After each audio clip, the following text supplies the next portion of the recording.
joining me for another episode of Pink Perspectives, powered by the Pink Table Talk. I'm your host, Dana Johnson, and joining me today is Dawn Miller. Hi. Hi. Thank you for taking the time to join me for a seat at the table from a suburb of Texas. Brings me great pleasure to be able to say that Pink Perspectives has gone from Milwaukee to Georgia to Arizona and now Texas. So this is a great accomplishment, being that we are kind of still within our infancy, having launched on 10/15/20. So thank you again. Awesome. So can you tell me from your perspective why you feel that it is important to be able to bring conversations like this to this platform? Sure. So I would be remiss, and if anybody saw this in Milwaukee, to represent Texas and not state I'm a native of Milwaukee. So we just got to say that first.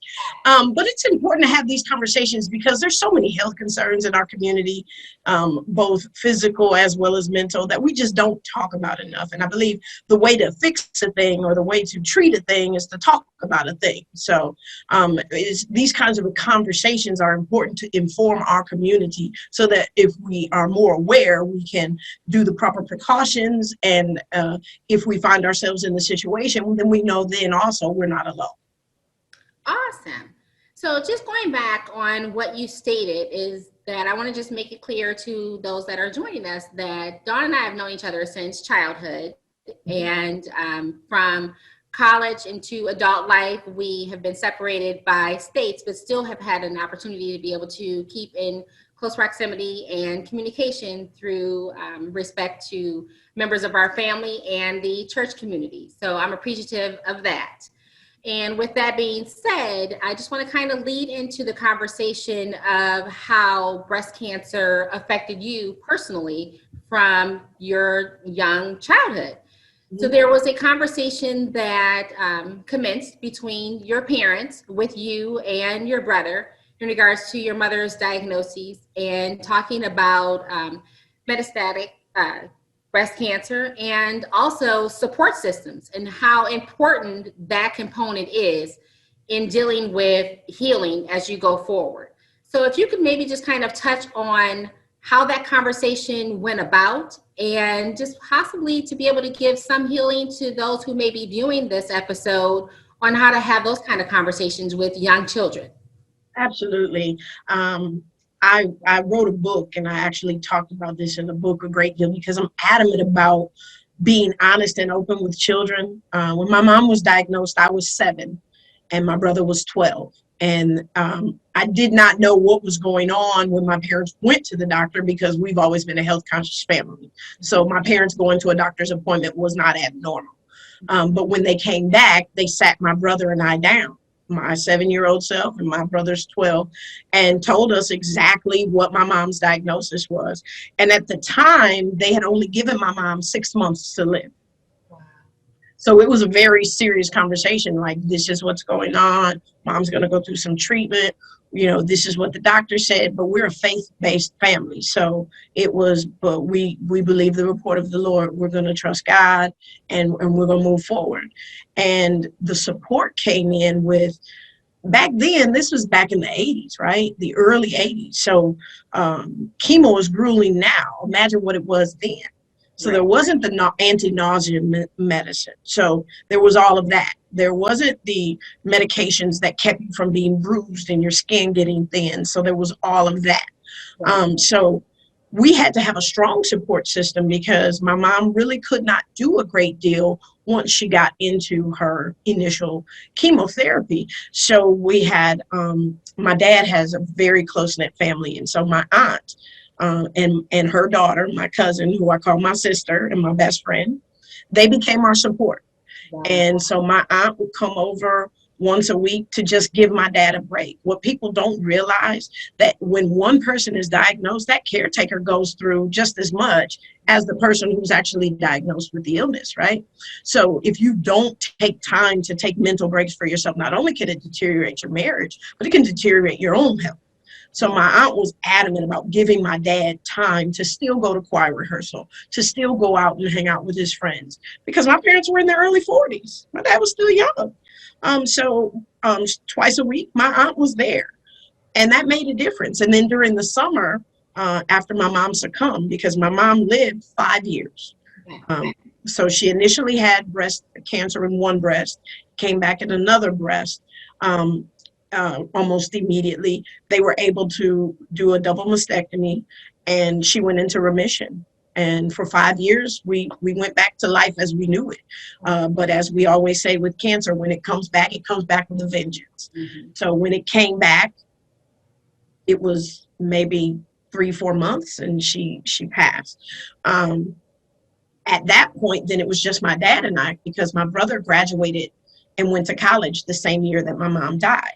Mm-hmm. So every summer, because my dad still had a job and I didn't have summer school or any, I didn't do summer camp or any of that, I went over to my aunt's house, right in Milwaukee, but it was so I wouldn't be home by myself. And because my mom knew that my dad needed somebody to help me learn how to be a lady, because he was a guy. So my summers were spent at my aunt's house, and that's where I learned, all the things of being a girl, all the things of taking care of yourself, all the things of taking care of a house. And then I'd go back home on the weekends to be with my dad and go to church. I mean, so we just had a whole network. My dad was even open with me when he started dating. This is who I'm dating. What do you think? I was like, nobody with kids, because I'm the baby and I'm going to be the baby. So I was like, they better have some grown folk or nobody.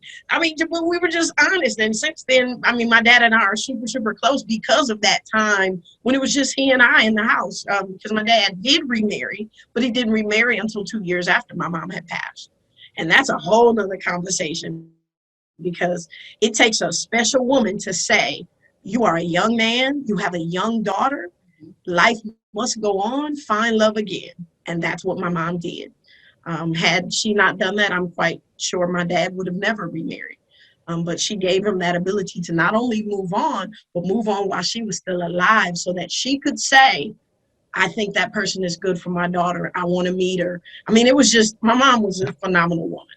And my second mom is a phenomenal woman. And she said, just get to know each other.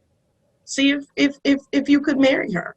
And then they dated for 2 years and got married after I was 14. I might be saying too much, but I think it's okay. That's a wonderful testimony, because I mean, if you think about it, think back into that time, that time frame back in the 80s versus to where we are now, in 2021, and thought patterns, and not only just thought patterns in general, but just thought patterns of the African American community, and opening up and exploring to the conversation of, I want to be instrumental in assisting in who you pick that can make you happy as well as our children happy, and that is going to be easily accepted, and that you can grow and nurture and embrace one another together and all feel at peace with your decision. So that's a major stepping stone. So I just commend you and your family for being able to do that and do it successfully, and not even look at it as a step parent, but like you said, a stepmom who has been there.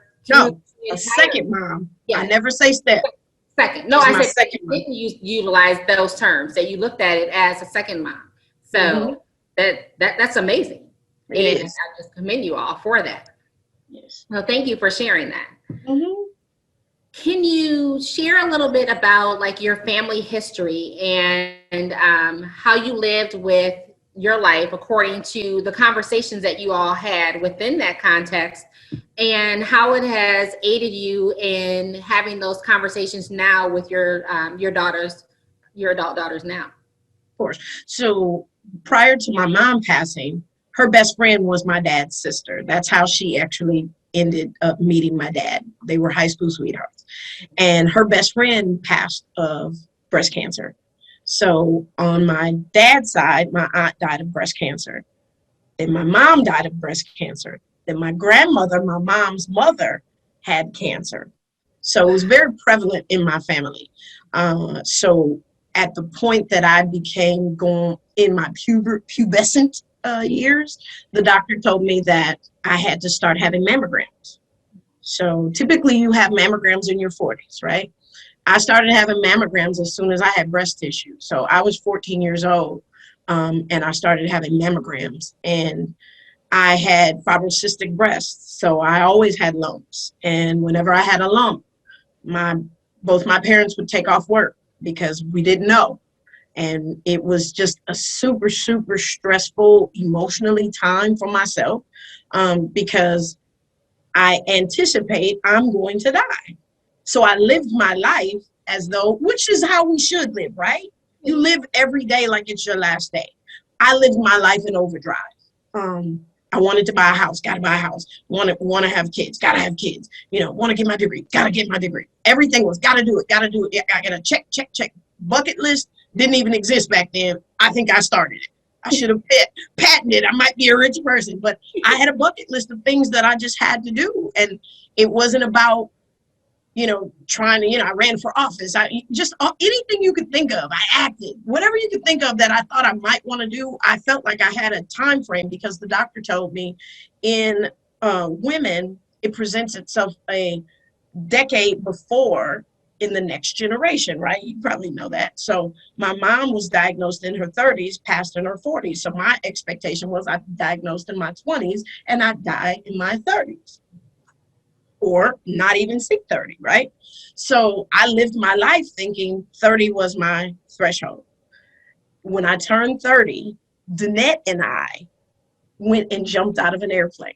No way. That was how I finally released it, and I started living. I didn't live. It was just fast forward. Okay. So when we literally 15,000 feet jumped.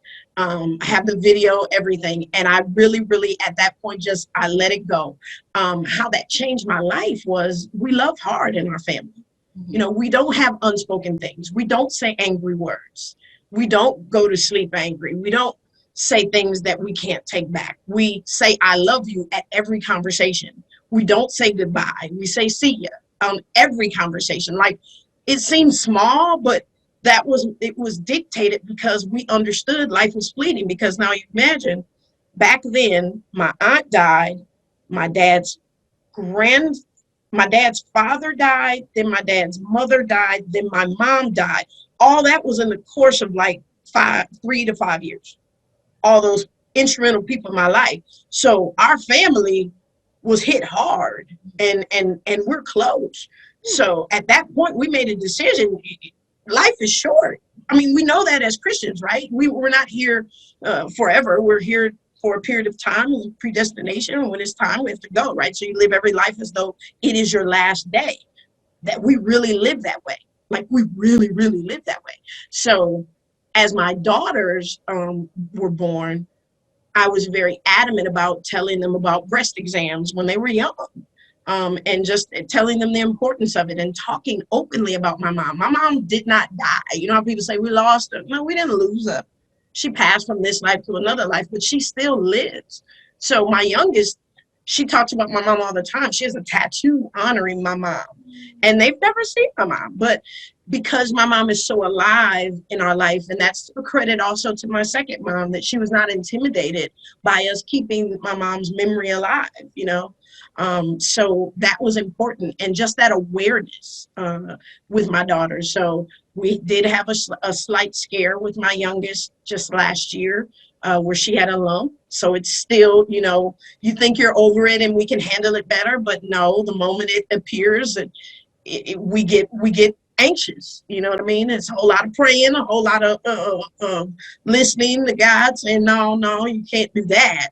And fortunately, we found out, and I told her, I felt, you are probably just as I am, and she is. She's got fibrocystic breast. So I prepared her. This will be all the time, but every time you still have to go get it checked. You never take it for granted. So, and that wasn't the only. I mean, I've had LEAP procedures because I had precancerous cells in my cervix. So cancer has just been prevalent in my life, my entire life. So I live life very different than most people.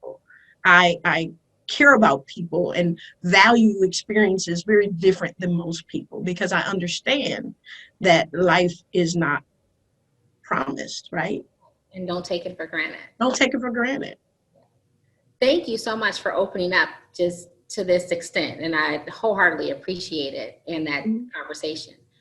In addition to that, we talked behind the scenes about men dealing with cancer and some things that have come to light in regards to your father. Would Mhm. you be open to being able to share a little bit about how that has touched your family as well? Absolutely. In April of this year, my father was diagnosed with pancreatic cancer, Mm. stage 4. And it hit us, as you can expect, like a ton of bricks because my father is the person who has never been sick. He was Superman. Yes. When my dad retired, he retired one day and still was on the payroll for like 2 months because he never took a sick day. So they were like, use all your sick days up because we're not gonna pay you for them. So he just worked, like not really worked, but you know what I'm saying. Oh, So he was always healthy, huh? I said totally for sure. Like I remember just as a teenager with everything that we did within the church community, he was always there, always on Yes, point, and always instrumental in everything. yes. My So, dad's 82, not on any medications, takes some supplements. I mean, just he's a healthy guy. So to get that diagnosis and to learn about pancreatic cancer, because I've just engrossed myself in what is this thing? mhm, Why can't we taste, for this? What is the marker? With right. prostate, there's a marker. With breast cancer, there's a marker. There's no marker for prostate. So I've been trying to tell everyone I know, males, the only thing that will tell you if you have pancreatic cancer is a MRI. Mhm. So I tell everybody, get one when you're 40. Every time you go to get, like we go get our well women, men need to go and get an MRI because that's the only way that they'll know. It doesn't hurt. If you got insurance, get it. It's worth it. Because if you don't, typically by the time you find out that you have pancreatic cancer, it's too far gone because it has no symptoms. It's a silent killer. That's what they call it. Fortunately, my father has gone beyond what doctors proposed, and of course, we know the Bible says you live seven times seven. Was it 3 score and 10, which is 70 years, and he's lived. I was thinking of the forgiveness 7 times 70, but he's lived beyond the 3 score and 10. He's lived 12 years beyond that, and now he's lived beyond what the doctors predicted, because we always say all they do is practice. Right. So we're just living on grace and taking every day as it comes and loving each other. I'm home a lot because I don't want to miss moments. I did a long video and spoke to my father from tell me about it, what it was like when you were a child, all the way through to today. So that what I regretted about my mom was that we weren't in the age of video Mm. so that my children could not hear her. They can see her. We have multiple pictures, right? We've always been a picture family. But now their children will be able to hear their grandfather. So that was like a big deal for me when I first went home. And we didn't even know about the diagnosis. It was just something that was on my heart. So after that, I was like, wow, what a blessing that I did that, because we talked for a long time. He just doesn't have that kind of energy anymore. But we talked and talked. And so I have all this wonderful footage of my father. So we're thankful. My dad says his mantra is, it is what it is. Oh, So, and it'll yeah, take you full circle. Just, as you said, you going forward with your girls now and for generations to come to be able to share that memory and the love that you've had for your dad, and they will be able to be blessed by that as well. absolutely. I want to thank you for joining me for this special conversation and also just giving in light of more perspectives when it comes to men's health as well. So thank you again for joining us for another episode of Pink Perspectives, powered by the Pink Table Talk with your host, Dana Johnson. And thank you, Dawn, for joining us via Zoom from Texas. We appreciate your time. It's my pleasure. Thank you so much. Have a good evening. You do the same. The Pink Table Talk will be offering our fabulously scented, custom labeled Pink Table Talk candle. Each one hand poured by Cheyenne Candles as a symbol of continuous support to the causes and awareness of breast cancer. The candle light, we'd like to say, represents an eternal flame that will burn in memory to the lives lost and in commemoration to those who continue the fight with cancer and our never-ending crusade to bring awareness. Proceeds from purchasing go to the building of the Pink Table Talk advocacy and outreach, as well as our ability to support other programs and agencies in kind. Thank you for joining us.